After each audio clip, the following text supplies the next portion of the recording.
ताई बोलत आहेत, तुला काय बोलायचं आहे म्हणे, आता आटपला म्हणे प्रोग्राम, काही नाही नाही आता नाही बोलत आहे ना. म्हटलं नाही हो, येऊ द्या चिमुरडीला. आली म्हणे मला इथं माईक द्या. तिच्या हातात लेकींनो माईक दिला. काय म्हटलं असेल तिनं सांगा बरं, गेस करा. तिच्या हातात माईक दिला आणि तिने एकच वाक्य बोलली बरं, फार महत्त्वाचं बोलली. ती म्हटली की मला मोठं होऊन विजया मारोतकर व्हायचं आहे. काय सांगू ना की माझ्या डोळ्याला धार लागली. म्हणजे तिनं माझ्या प्रश्नाला उत्तर दिलं की विजयाताई तुम्ही जे काम करता ते बरोबर आहे, त्याची पावती होती ती. आणि मी तर कवयित्री, तर पूर्ण कविता नाही सांगणार, पण 4 ओळी आठवतात म्हणून सांगेल. तिनं जे काही म्हटलं त्याच्यावर मी एक पावती नावाची कविता लिहिली, 4 ओळी आठवून राहिले म्हणून सांगते. की मन चंदन चंदन झाले, नाही का, तिनं मला एवढ्या छान रिमार्क दिल्याबद्दल. की मन चंदन चंदन झाले, मी शब्द सुखात न्हाले, आणि त्या चिमुरडीच्या एकाच वाक्यानं माझ्या जगण्याचे सार्थक झाले आणि माझ्या कार्याचेही सार्थक झाले. ही सार्थकता आहे ना, ही हवी आहे आयुष्याला. आपण सगळेजण कसल्या तरी सार्थकतेसाठी तळमळत असतो, सकाळपासून रात्रीपर्यंत काहीतरी हवं असतं आपल्या जगण्याला. मला मात्र मिळालं, आणि ते म्हणजे काय, ते म्हणजे माझ्या लेकी. महात्मा गांधींनी एकदा एका ठिकाणी म्हटलेलं आहे की एक अफाट क्षेत्र आहे, तुम्हाला हेही करावंसं वाटतं, तेही करावं वाटतं, तेही करावं वाटतं, तुम्ही ठरवा तुम्हाला काय करायचं. खूप अफाट क्षेत्रामध्ये जाऊन कधी हे करायचं सोडून द्यायचं, ते करायचं ते असं करू नका. छोटंसं क्षेत्र निवडा आणि त्या छोट्याशा क्षेत्रामध्ये इतकं काम करा, इतकं काम करा, इतकं काम करा की ते कामच तुमची ओळख होऊन जाईल. लेकिन तुम्ही कारणीभूत ठेवल्या, आणि आज माझी लेख हे माझं कार्यक्षेत्र, आणि पोरी जरा जपून ही माझी ओळख. माझी ओळखच अशी आहे की विजया मारोतकर म्हणजे कोणत्या, पोरी जरा जपून कुठेही बोला तुम्ही महाराष्ट्रात, माझं नाव घेतात लोक, मला ओळखत नाही. रेल्वे स्टेशन, एअरपोर्टवर, कधी कुठे कुठे असे अनेक अनुभव, त्याचे एक वेगळे किस्से तयार होतील. माझ्याबद्दल चर्चा सुरू असते, त्यांना माहीतच नसतं समोर त्याच बाई बसलेले आहे म्हणून. पण त्याचं कारण तुम्ही आहात. शर्त लगी थी दुनिया को एक लफ्ज में लिखने की, शर्त लगी थी दुनिया को एक लफ्ज में लिखने की, लोग किताबें ढूंढते रहे और मैंने बेटी लिख दिया, मैंने बेटी लिख दिया. माझ्या जगण्याचं मला मिळालेलं सुंदर उत्तर म्हणजे माझ्या लेखीनं तुम्ही आहात. म्हणून माझ्या जीवाचा तिळपापड करत मी फिरत असते. आणि मला असलेली 2 मुलं म्हणजे तुमचे भाऊ समजा. माझे दोन्ही मुलं म्हणतात माझ्या बहिणींकरता मम्मा तुला जिथं जायचं तिथं जा. मला पुण्याला जायचं असलं तर माझ्या आधीच माझं फ्लाईटचं तिकीट करून देतात. अलीकडे मला फ्लाईटला जायची भीती वाटायला लागली, कायम जात असते, माहीत नाही अलीकडे भीती वाटायला लागली, पण त्यांनी करूनच दिलं. परतीच्या वेळेला सांगितलंच नाही, मी आली आपली बाय रोड असं. आता इथे यायला काही नाही, माझ्या गाडीने यावं लागलं, मला हरकत नाही. पण हे असं आहे, मला थांबायचं नाही आहे. जोपर्यंत माझ्या पायांमध्ये उभं राहण्याची शक्ती आहे तोपर्यंत मी अजून बसून काही कार्यक्रम केलेला नाही. पाय सुचतात, एवढे मोठे मोठे होतात सतत उभं राहिल्यामुळे, परंतु त्याची ट्रीटमेंट केली की ते पण जाग्यावर येतात, मग काही होत नाही त्याला. कारण तुमचे चेहरे दिसले ना की तो सगळा मरगळ आणि सगळा त्रास कुठल्या कुठे पळून जातात. आणि मला तुमचे फोन येतात कार्यक्रमानंतर, तुम्ही मला अभिप्राय देणार आहे, तुम्ही चिवताईसारखे माझ्या अंगावर येणार आहे, मला बिलगणार आहात. हे सगळं होणार आज पण कार्यक्रमानंतर. त्यावेळेला मी एवढी एनर्जेटिक होते ना की मला वाटतं की नाही, आज माझ्या तिथं जाण्याचं नक्कीच काही ना काही मला उपयोग झाला. लेकिन आपली आई तर आपली आई असते गो, आपलीच असते. पण जगातलं सगळ्यात सुंदर स्त्री पुरुषाचं दुसरं नातं ते म्हणजे बाप लेकीचं नातं. आपल्या सगळ्यांनी, तुम्ही सगळ्यांनी डोळे बंद करून आपल्या बाबांचा चेहरा आपल्या डोळ्यासमोर आणा. आठवा बरं, बाबा आपल्याशी जास्त बोलत नसतात, परंतु आपल्यावर जगात कोणता पुरुष करणार नाही एवढं प्रेम बाबा करत असतो, वेड्यासारखं. मग तुम्ही मोठ्या होता हळूहळू. जेव्हा लेकीचा जन्म होतो तेव्हा बाबांनी साऱ्या गावाला ठणकावून सांगितलं असतं की आता माझ्या घरी एक तुळस लागलेली आहे आणि माझं घर एक वृंदावन झालेलं आहे. माझ्या घरी एक सतार आली, त्या सतारेची विणेची झंकार म्हणजे माझी लेक आहे. माझ्या घरात एक झाड लागलेलं आहे, जिथे कुठेही ऊन असेल ना तर हे झाड लगेच धावत येतं आणि त्या नात्यावरती सावली पकडतं. असं कोण असेल तर ती माझी लेक, मग ती लहान असो की मोठी. फक्त एकच वाटतं बाबांना दुःख की हो ही लेक या मातीत रुजली तरी ती मात्र आपली नसते. सोडून जाता या घराला ती त्या घराला फुलवत असते. हे दुःख म्हणजे ते कन्यादान वगैरे म्हणतात ना, हो कन्यादान, कन्या काय दान करण्याची गोष्ट आहे का, वस्तू आहे का? परंतु आपल्या रूढी परंपरांनी त्याला असं एक गोंडस नाव देऊन टाकलेलं आहे. आणि बाबा म्हणतात की ही माझी लाडाची गोडाची कौतुकाची वाढवलेली लेक, ओळखीना पाळखीचा ऐरानी गैरा त्याला देऊन टाकायची. त्याच्यासाठी वर संशोधन करायचं आणि मग लग्नाची तारीख ठरते. तो दिवस जसजसा जवळ येतो वेड्यासारखा बाप चपला झिजवत धावत असतो, कधी कार्यालय शोधायला, कधी तजवीज करायला, कधी पत्रिका वाटायला, उन्हात तानात सगळं ऊन अंगावर घेत. पोरीचं लग्न थाटात व्हावं, समाजामध्ये माझी मान उंच व्हावी. पण ज्या दिवशी खऱ्या अर्थानं पोरीला पाठवण्याची वेळ येते ना, तर सकाळपासून फुललेला मांडव संध्याकाळी कसा एका स्मशानभूमीमध्ये रूपांतरित होतो. बाप नावाचा माणूस कुठल्या तरी कोपऱ्यामध्ये जाऊन रडत असतो. लेकींनो माहिती, तुमच्या भातुकलीच्या खेळातल्या बाहुल्या शोधून तिला पाहून माझी अशीच बाहुली कोणाला तरी मी का देऊन टाकली, कसली रूढी कसली परंपरा म्हणून स्वतःला कोसत असतो. इतकं प्रेम करतात बाबा आपल्यावर. लग्न होऊन मुलगी सासरी जरी गेली ना तरी म्हातारे होतात बाबा, तिथे खाटेवर बसून वाट बघत असतात की या दिवाळीला माझी लेक येणार आहे. आणि या घरामध्ये या भावांचे जे भाऊबंदकीचे भांडणं मचले आहेत ना प्रॉपर्टीसाठी, त्याचं सगळं उत्तर तिच्याकडे. किल्ल्याच घेऊन गेली आहे भांडणाच्या, आता सोडवेल ती आली की. असे असतात लेकींनो बाबा. विदेशामध्ये लेक गेली, तिनं तिकडे एखाद्या स्पर्धेत भाग घेतला, रांगोळी काढली, व्हॉट्सअपमुळे लगेच निरोप येतो. ते वेड्यासारखे लोकांना दाखवतात, हो माझ्या लेकीनं बघा तिकडे रांगोळी काढली, पहिला नंबर आला बरं तिचा. हो त्यांची पाठ फिरल्याबरोबर लोक हसतात. हा वेडा माणूस आहे, याच्याच पोरीला गाता येते का, हो याच्याच पोरीला रांगोळी काढता येते. बाबांना काही देणं घेणं नाही. बाबांना एवढंच माहिती आहे की हो माझीच लेक इतक्या गुणांची आहे, ती सुंदर आहे, तिला चित्र काढता येतं, तिला गाता येतं, ती टॅलेंटेड आहे, ती हुशार आहे, ती सायंटिस्ट आहे, ती डॉक्टर आहे, ती इंजिनियर. ओनली माय डॉटर, हे बाबांचं त्याला असतं उत्तर. पण ते बोलत नाही, ते सांगत नाही, इतकं प्रेम करतात आणि म्हणतात जगाला, ओ लेक आहे की चंदन, लेक आहे की चंदन कायम मनाला वाटत असते, कितीही दूर असू द्या ना लेक कायम मनाजवळ भासत असते. तुमचं जर एखादं नाव आलं ना पेपरमध्ये आणि तुमच्या नावासोबत जर बाबांचं नाव आलं तर ते काळजासारखं जपतात. आठवले ना, असेच आहे ना आपले बाबा. प्रत्येकाचा पहिला नंबर नाही येत, पण कोणाला खेळाचं मिळतं, तर कोणाला डान्सचं मिळतं, तर कोणाला आणखी कशाचं मिळतं, चित्रकलेचं वगैरे. तर मग बाबांनी तुम्हाला तुमचं कौतुक केलंय की नाही, की रागवले प्रत्येक वेळेला? केलंय.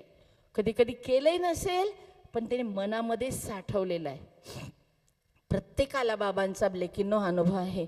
आणि म्हणून आपण आपल्या नकळत आपल्या बाबांना एक वचन दिलेलं आहे की बाबा मी तुमचं, आपल्या कुळाचं, माझ्या शाळेचं, माझ्या गावाचं नाव या जगाच्या कॅनव्हासवर लिहून दाखवेन आणि मी तुमची कल्पना चावला होईन. तुम्हाला माहिती आहे ना कल्पना चावला कोण होती? ही खूप मोठ्या शहरातून आली होती का? खूप मोठा सांस्कृतिक वारसा होता का तिच्या घराला, तिच्या जगण्याला? अजिबात नाही. एका एकदम इंटेरियर खेडेगावात जन्माला आलेली मुलगी. आज लहानपणी अगदी छोकुली होती, 4-5 वर्षाची, तेव्हा बाबांच्या बाजूला झोपली. उन्हाळ्यामध्ये बाहेर खाटा पडायच्या आहे ना, तर त्यावेळेला बाबांच्या बाजूला झोपता झोपता म्हटली, पापा आप उन तारों को देख रहे हो ना? पापा म्हणते हाँ देखतो रहो. पापा मुझे ना उन तारों के पास जाना है. आता बघा, आज कल्पनाचे बाबा त्या ताऱ्यांकडे बघत असतील तर त्यांना काय वाटत असेल? त्यांना हेच वाटत असेल की हे चमकणारे जेवढे आकाशात तारे आहेत ना, याच्यामध्ये एक तारा माझा पण आहे आणि ती आहे कोण? माझी लेक कल्पना चावला. तुम्ही सुद्धा लेकींनो तुमच्या बाबांच्या कल्पना चावला आहात. कुठल्या तरी क्षेत्रामध्ये तुम्ही चमकताच. असं परमेश्वरानं आपल्याला सॉलिड प्रत्येकीमध्ये काहीतरी दिलेलं आहे जे दुसऱ्यांकडे नसतं. फक्त ते माझ्याकडे काय आहे मला शोधता आलं पाहिजे. नको तिथे मी हात जोडले, खरे जोडणे राहून गेले, माझ्या तल्या मेला शोधणे राहून गेले. हा शोध, आत्मशोध जोपर्यंत होत नाही ना तोपर्यंत आपण भरकटलेलं असतो. म्हणून बाबांवरती खूप प्रेम करायचं. बाबांचं नाव या समाजामध्ये मान ताठ कशी राहील याचा कायम प्रयत्न करायचा. एवढं तेवढं आपलं पाऊल वाकडं पडत असेल तर सटकन आपल्याला बाबांचा चेहरा आठवला पाहिजे डोळ्यासमोर, की माझ्या अशा वागण्यानं माझ्या बाबांना काय वाटेल, या समाजामध्ये माझ्या बाबांचं नाव खराब होईल ह्याची जाणीव आपल्याला पदोपदी असली पाहिजे. लेकिनो, अर्थात तुम्ही खूप चांगल्या मुली आहात, मला कळलं. ज्या पोरींना या सगळ्यांची जाणीव आहे त्यांना मुळात सांगण्याची गरज नसते, परंतु आपल्या आजूबाजूला या मोबाईलमधून इतकी प्रलोभनं आपल्या आयुष्यावरती अटॅक करतात ना, की आपण कधी कधी मोठ्या मोठ्या या चांगल्या साध्या सोप्या गोष्टींना विसरून जातो. म्हणले की बाबांना आपला खूप अभिमान असतो. बरं, मी एमकॉमला मेरिटमध्ये आली त्यावेळेला पहिली मुलगी नागपूर विद्यापीठात कॉमर्समध्ये मेरिट येणारी, कारण आमच्या वेळेला काही मुली अकाउंट घ्यायच्या नाही. ती माझी स्टोरी वेगळी आहे. मी मुळात सायन्सची विद्यार्थिनी होती. माझ्या आईला वाटायचं की मी डॉक्टर व्हावं, म्हणून तिनं मला सायन्सकडे टाकलं. पण मला माहिती होतं माझ्या आईवडिलांकडे एवढे पैसे नाहीत मला डॉक्टर बनवायला. BSc पार्ट 1मध्ये ऑक्टोबरपर्यंत गेली, परंतु कायम ध्यास की BCom पार्ट 1ला ॲडमिशन कशी मिळेल, कारण ऐकू आलं होतं की काहीतरी CA नावाचा एक कोर्स असतो. अभ्यासाची तर आपली तयारी होती. BCom जर घेतलं कॉमर्स तर आपल्याला CA करता येईल. त्या ऑक्टोबरच्या पहिल्या आठवड्यात एक पोरगी कुठून तरी आली आणि म्हणून मला त्यांनी ॲडमिशन दिली. पुढे मी BCom झाले, MCom झाले, परंतु CA होता आलं नाही. त्याची पण वेगळी स्टोरी असू द्या. परंतु MComला नागपूर विद्यापीठात मुलींमध्ये पहिली येणारी मुलगी ठरली. पेपरमध्ये नाव आलं पहिल्यांदा. माझ्या वडिलांनी कायम ते खिशामध्ये चिटोरा आपल्या नावाचा की माझ्या नावासोबत त्यांचं नाव जोडून आलं होतं. पहिल्यांदा माझं नाव पेपरमध्ये माझ्या पोरीमुळे आलं. याचा खूप आनंद असतो बाबा नावाच्या माणसाला. लेकिन म्हणून यांना कधीही हर्ट होणार नाही हा प्रयत्न आज आम्हाला करायचा आहे. तिसरी एक महत्त्वाची व्यक्ती आपल्या आयुष्यातली ती म्हणजे आपला भाऊ. मग तो मोठा असो की लहान. मोठा भाऊ तर अजिबात चालत नाही आपल्याला. तो आपल्याला चौकीदार वाटतो आहे ना, तो खडूस वाटतो. भाऊ म्हणजे आपल्यापेक्षा 1-2 वर्षांनी मोठा नाही का. तो सारखी चुगली करत असतो ना बाबांकडे आणि म्हणत असतो, बाबा या पोट्टीला ना म्हणे डोक्यावर बसवून ठेवलं. माझंही आजकाल काहीच ऐकत नाही. काल परवा असंच झालं. एक मुलगी आपली कॉलेजमधून निघाली सकाळच्या वेळेला. तिच्या वर्गातला एक मुलगा दिसला रस्त्यावर. आता वो बोलत उभी होती. आता आपल्या वर्गातला मुलगा जर भेटला तर त्याच्याशी बोलायचं काही खूप मोठी गोष्ट नाही आहे, काही नाही, भेटला तर बोलतोच आपण. पण भावाने पाहिलं, त्याच्या तळपायच्या मस्तकात गेली की ही कोणत्या पोट्ट्यासोबत बोलत उभी आहे. त्यानं तिथून 4 चक्रा मारल्या, पण बहिणीचं काही लक्ष नव्हतं. हिचं लक्ष नाही याचा त्याला आणखी राग. असा तमतम करत घरी पोचला तिच्या आधी, वाटच बघत तिची. बाबा होते समोर, सकाळची वेळ होती. बाबांना म्हटलं, बाबा तुम्ही ना म्हणे या पोट्टीला डोक्यावर बसवून ठेवलंय. बाबा तरी काहीच बोलले नाही. झालं असेल बहीण भावांचं लटकं भांडण काहीतरी होत असतं. म्हणे ती येते म्हणे, आता विचारा म्हणे तिला. ती आली बिचारी तेवढ्यात. तिने आपल्या चपला वगैरे काढून बॅग ठेवली असेल, आतमध्ये जायला लागली घरात. बाबांनी काहीच विचारलं नाही. हा संतापला जाम आणि बाबांना म्हटला, बाबा म्हणे या पोट्टीला विचारा रस्त्यावर कोणत्या भंटोलासोबत बोलत उभी होती. ती मुलगी म्हणते, दादा काय रे तुझ्या डोक्यात घुसलं. अरे तो भंटोल नाही आहे, मग चांगला मुलगा आहे. मी बोलतो का कोणाच्या पोरी बोळींसो.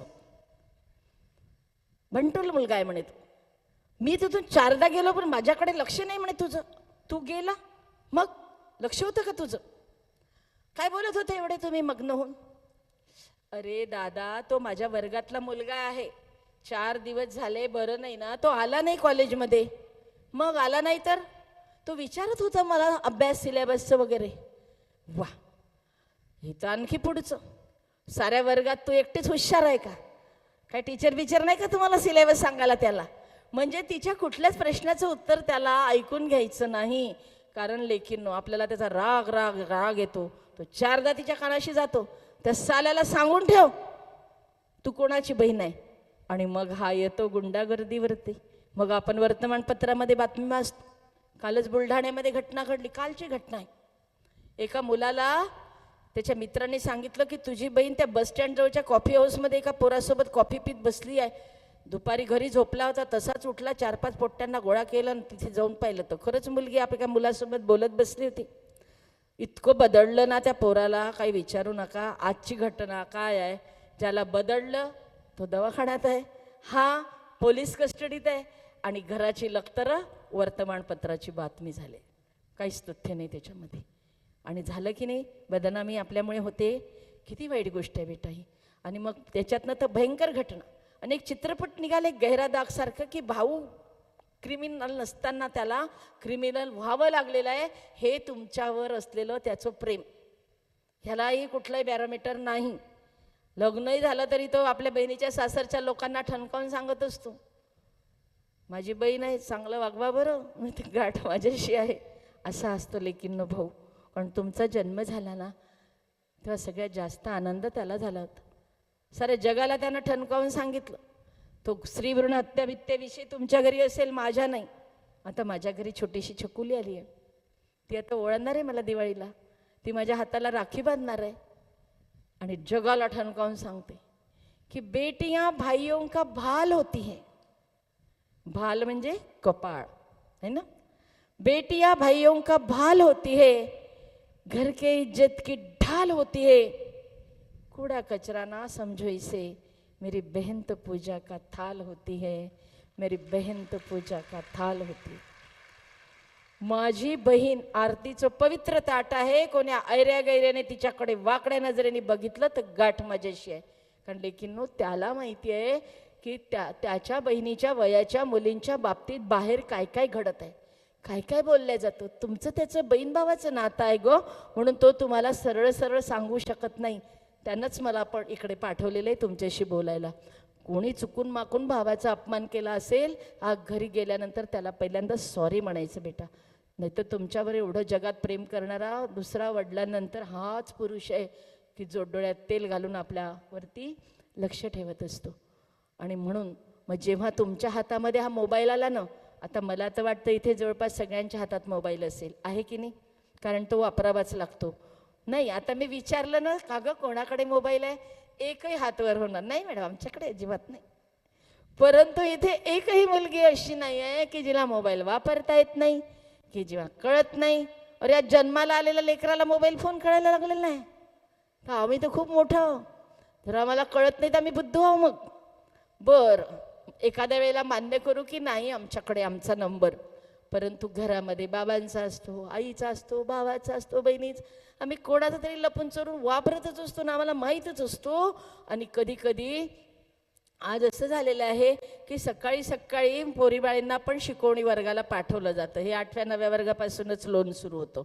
कारण आम्हाला सगळ्यांना डॉक्टर इंजिनियरच आमच्या मुलांना बनवायचं. ॲक्च्युअली हे तसं नाहीच आहे. सगळ्या क्षेत्रांमध्ये खूप काही स्कोप आहे आणि शिकवण्या लावण्याची काही गरज नाही. परंतु या शिकवणी वर्गाने शिक्षण क्षेत्राचं वातावरण सगळं खराब करून टाकलेलं आहे.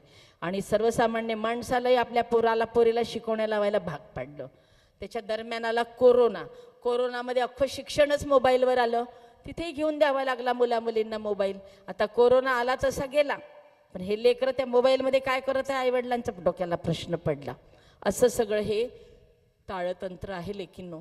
म्हणून हा मोबाईल आज काळाची गरज आहे. आला नाही तरी तुमच्या हातात आल्याशिवाय राहणार नाही.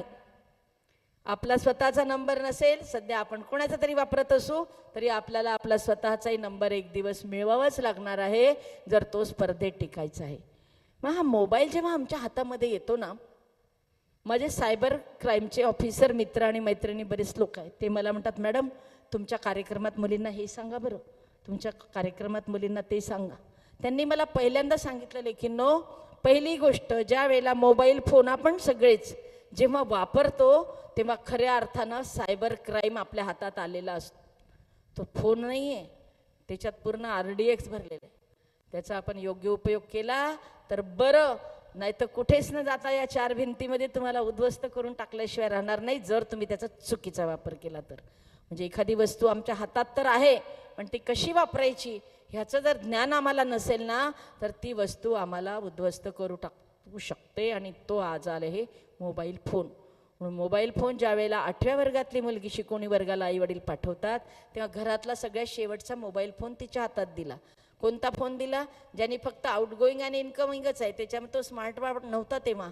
हळूहळू तिच्या हातात स्मार्टफोन येतो ती गोष्ट वेगळी, परंतु तेवढंच येत होतं त्याला. मग तिला 1000 सूचना दिल्या जातात. तिला सूचना दिली जाते पहिली की आपली कॉन्टॅक्ट लिस्ट वाढवायची नाही. एखाद्या अननोन नंबरवरून कोणी फोन करत असेल तर त्याला अटेंड करायचं नाही, उत्तरं द्यायची नाही. असा सगळा तो प्रपंच असतो की नाही. आणखी तो भाऊ असेल तर विचारायलाच नको की त्यांनी किती सूचना दिलेल्या आहे. आपण अनेकदा अनुभवलं असेल की एखाद्या वेळेला आपले मेसेज वगैरे डिलीट करायचे राहिले आणि आपण तसंच घरात घुसलो असू आणि भावाने आपल्या हातातला मोबाईल हिसकून आपले मेसेजेस बघितले असेल तर मग त्या दिवशी आपल्या घरी महाभारत झालं होतं की नाही? आठवा बरं, झालं होतं ना? हां. तर हे असं होत असतं. म्हणून मोबाईल वापरायचा आहे, मित्र पण करायचे. असं आम्ही म्हणत नाही की तुम्ही मुलांशी बोलू नका, मुलींनी मुलींशीच बोललं पाहिजे, मुलांनी मुलांशीच बोललं पाहिजे, असं कुठं राहिलं? को एज्युकेशनचा अर्थ काय आहे? स्त्री पुरुष समानता एका पातळीवर, परंतु ती कोणत्या पातळीवर? मैत्रीच्या. मैत्रीची व्याख्या ज्याला कळली ना त्यांनी मुलांसोबत बिनधास्त मैत्री करायची. कधी कधी मुलींपेक्षा मुलांची मैत्री खूप चांगली असते. जेव्हा मुली उच्च शिक्षणाकडे जातात ना तेव्हा मग त्या प्रोजेक्टवर काम करताना, एखाद्या इव्हेंटमध्ये काम करताना, पिकनिकला जाताना, देशविदेशात जाताना मुलं मैत्र खूप चांगले ठरतात. अनेकदा सिद्ध झालेलं आहे मुलींच्या तुलनेमध्ये. परंतु ह्याचा अर्थ ती मैत्री निकोप असणं नितांत गरजेचं. त्याकरता मैत्रीला समजून घेतलं पाहिजे. परंतु तसं न होता केवळ मोबाईलमुळे माझ्या मैत्रिणीला 10 मित्र आहे म्हणून मला पण 15 मित्र करू दे, हा जो ट्रेंड आलेला आहे आणि तो वाढत चाललेला आहे, त्याला निर्बंध बसणं खूप गरजेचं आहे. कारण समोरच्यांचं कुठलंही ज्ञान नाही आहे, ते कुठलेही कोर्सेस करून नाही आलेले आहे मैत्रीचे, कोणासोबत कसं वागायचे याचे, आणि मग त्यातनं नित्य काय काय प्रकार आम्ही घडतात ते बघतो. आणि या सगळ्या गोष्टींमुळे तुमच्या हातात मोबाईल फोन आल्याबरोबर आज वडील नावाची व्यवस्था पुन्हा एकदा हादरून गेलेले आहे. इतके घाबरलेले आहे की त्यांना कळतच नाही की आता कायच करावं, म्हणजे आमच्या मुलींना या सगळ्या गोष्टींमधून आम्हाला बाहेर काढता येईल. आणि त्यांच्या चिंतेचं कारण असेल तर हा बदललेलं हे जे वातावरण आहे आताचं त्यांचं. म्हणजे वडील तर चक्क म्हणतात की लेकीला सांभाळावं कसं कळतच नाही हो आता, लेकीला सांभाळावं कसं कळतच नाही आता. इतका हा अनाचार कळेना थोपवावा कसा. निर्भीडपणे रस्त्याने पायी फरलांगभरही जाऊ शकेना. बाबांना काळजी वाटते, बाबा बोलत नाही. तुम्ही छान तयारी करून जेव्हा निघता ना घराबाहेर, बाबांना वाटते पोट्टी चालली तर खरं पण एवढी सुंदर दिसते, एवढी तयारी करून चाललेली आहे, रस्त्याने बरोबर जाईल किंवा नाही. तिला काही म्हणत नाही पण त्यांचं मन त्यांना कुरतडत असतं. निर्भीडपणे रस्त्याने पायी फरलांगभरही जाऊ शकेना. रात्रीच्या वेळी तर सोडा, दिवसाही हे घडू शकेना. एकटी दुकटीला तर कायम न्याहाळणे असते सुरू, एकटी दुकटीला तर कायम न्याहाळणे असते सुरू, आणि कुठल्या तरी कोपऱ्यावरून हे षडयंत्र असते सुरू. बेसावध असतात आमच्या लेकी, बेसावध असतात आमच्या लेकी, ध्येयाच्या वाटेवर धावताना, आणि ध्येय गाठण्यापूर्वीच अनेकदा बघावे लागतं मग कोसळताना. नक्कीच ही दिसत आहे आता वादळापूर्वीची शांतता, नक्कीच ही दिसत आहे आता वादळापूर्वीची शांतता. अस्सल शोधण्यास्तव दुर्गा तूच हो आता, दुर्गा तूच हो आता, हे आम्हाला मुलींना सांगण्याची बेटा वेळ आलेली आहे. म्हणून मुळू मळत बसायचं नाही. परंतु आमच्यावरती मोबाईल फोनमुळे कोणीतरी अटॅक करतं, तो अटॅक नाही का आम्हाला ओळखता आला पाहिजे. आता तुम्हाला मी त्या कवितेकडे नेते की माझ्या विद्यार्थिनीच्या बाबतीत जी घटना घडली त्या वेळेला मी त्या रात्री जी कविता लिहिली, रात्री म्हणजे घरी आल्यानंतर, आणि त्याच कवितेने मला हा एवढा मोठा प्रवास करायला भाग पडलो. तुमच्या हातात मोबाईल आला, तुमचा नंबर मिळवणं समोरच्याला खूप सोपं असतं लेकींनो. आणि तुम्हाला त्रास देणारे कोण असतात माहिती आहे का? तुमच्यासोबत शिकणारे कधीच नसतात. तुम्ही नोकरी करत असाल तर नोकरीत तुमच्यासोबत काम करणारे कधीच नसतात. तर ही मंडळी असतात कोण? तर तुम्ही जेव्हा घराच्या बाहेर पडतात तेव्हा तुमच्या घराच्या कोपऱ्यावर उभी असलेली चांडळा चौकडी, तुम्ही रस्त्याने निघता तेव्हा रस्त्याने पाठलाग करणारे, कॉलेजच्या कोपऱ्यावर उभे असणारे, आणि नित्य रोज तुमचा तो जाण्याचा रस्ता आणि त्यांचं तिकडे उभं राहणं. मग ही मुलगी कोणाची आहे, कुठे जाते, किती वाजता जाते, कशाला जाते, केव्हा परत येते, तुम्हाला माहिती नसेल एवढी तुमची कुंडली त्यांच्याकडे असते. आणि त्यांच्या डोक्यात जर एकदा किडा शिरला की या पोरीला आपण आपल्या जाळ्यात ओढायचं, आणि त्यातल्या त्यात तुमच्याकडे जर तुमचा मोबाईल नंबर असेल ना लेकींनो, तर त्यांचं काम फार सोपं होतं. हेच आज व्हायला लागलेलं आहे. म्हणजे माझ्याही विद्यार्थिनीच्या बाबतीत जे घडलं, ज्यातनं मी कविता लिहिली, आता असं समजायचं की तुमच्यातलीच एक मुलगी इथं उभी आहे. ती कविता काही कडवे मी सांगते तुम्हाला. झालं काय, ती म्हणते, कारण तुमचा नंबर त्यांना मिळवला. आपण काही खूप मोठी हाय पर्सनॅलिटी नाही आहे, आपला नंबर मिळू शकत नाही. मोठ्या मोठ्या मंत्र्या-संत्र्यांचे जर नंबर मिळू शकतात तर आपण कोण लागून गेलो. खूप इझी आहे आजकाल कोणाचा नंबर कोणीही मिळवणं, सहज होतो, इझी अवेलेबल. तुम्ही समजा एखाद्या ट्युशन क्लासमध्ये जात असाल तर ते ट्युशन क्लासमध्ये जातील आणि मी तिचा भाऊ आहे म्हणेल आणि मला तिचं काम आहे, मला नंबर घ्या. म्हणजे मी तिच्या मैत्रिणीला सांगतील तुझ्या त्या अमक्या मैत्रिणीचा नंबर मिळवू दे. अनेक मार्ग असतात त्यांच्याकडे तुमचा नंबर मिळवण्याचा, जर तो त्यांना मिळवायचा असेल तर. आणि तुमचा नंबर एकदा का त्यांना मिळाला की त्यांचं अर्धच काम तिथे फत्ते झालं. असंच याही लेकीच्या बाबतीत झालं लेकींनो. आणि एवढे मोठे प्रश्न सगळे तिच्या समोर उभे राहिले.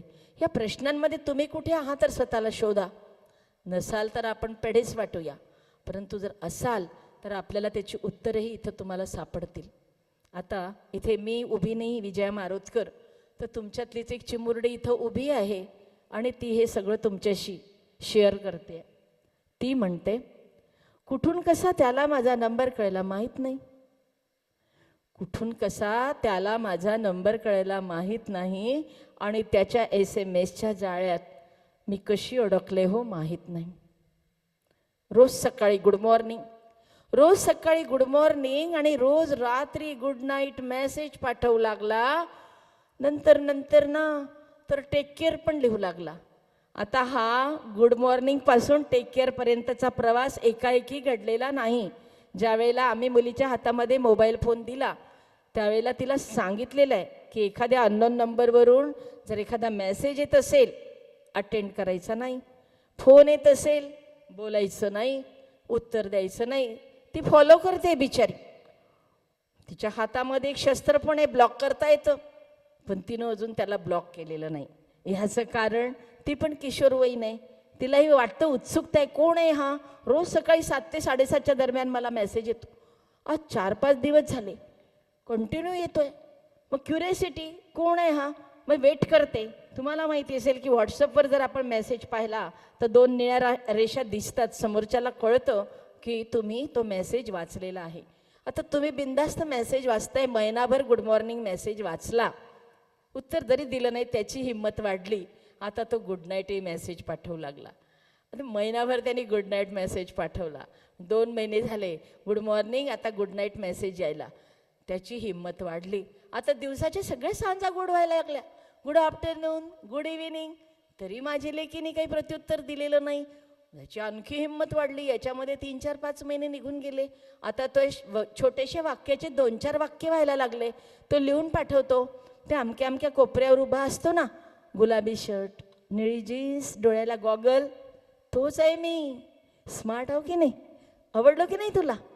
आणि पुन्हा लिहून ती काहीच उत्तर देत नाही. पुन्हा उत्तर येतं त्याचं.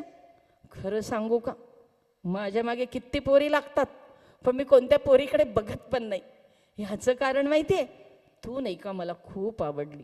आता माझी चिमुरडी इतकी छोटी, घरामध्ये मिडल क्लास फॅमिलीमध्ये एवढे प्रॉब्लेम आहे की या पोरीच्या लाईफमध्ये काय सुरू आहे काही कोणाला जाणून घ्यायला वेळ नाही. सगळे आपापल्या प्रॉब्लेममध्ये गुंग आहेत. काल सायंकाळी तिच्या शाळेमध्ये किंवा कॉलेजमध्ये गॅदरिंग होतं. तिनं लावणी नृत्य केलं.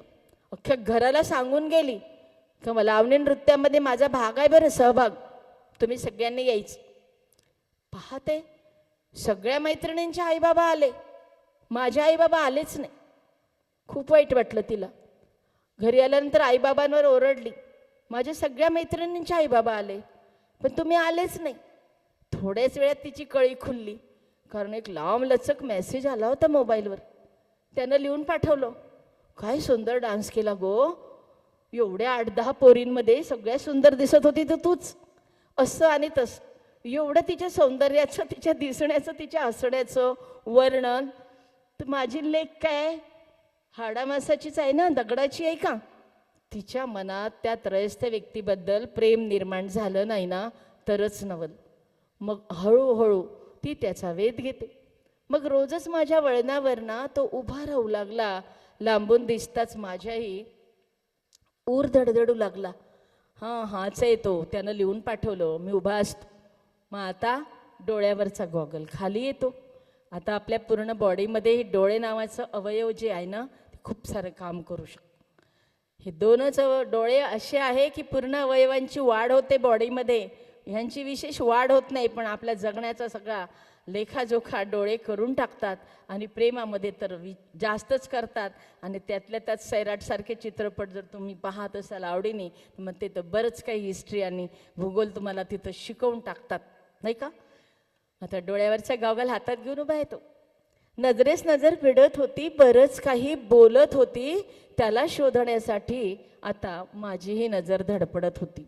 असं सगळं त्या मुलीच्या बाबतीत ना लेखींनो काय झालं ना, घडायला सुरुवात झाली. आता हा सिलसिला सुरू झाला. आता तो मेसेजेस पाठवायला लागला. मग त्याच्यामध्ये तिच्या दिसण्याची वर्णनं, तिच्या असण्याची वर्णनं. तेरा चांद सा रोशन चेहरा, तेरा चांद सा रोशन चेहरा, तेरी झील सी गहरी आंखें, तारीफ करूं क्या उसकी जिसने तुम्हें बनाया. आता माझी लेक तासनतास आरशापुढे उभी असते. आई असेल इथे तर आयांना मी नक्की म्हणेन आपल्या पोरीकडे लक्ष ठेवा. आपल्या पोरीमध्ये जर बदल होत असेल, ती बोलत नाही आजकाल आपल्याशी, तासनतास आरशापुढे उभी असते. काही विचारलं तर आपल्यावर चिडचिड करते. अभ्यासात परीक्षेमध्ये खूप कमी मार्क आले. ह्या सगळ्या गोष्टी काहीतरी तुम्हाला त्याचा संकेत देतात आहे. ह्याकडे आज आईनी लक्ष देणं नितांत गरजेचं आहे.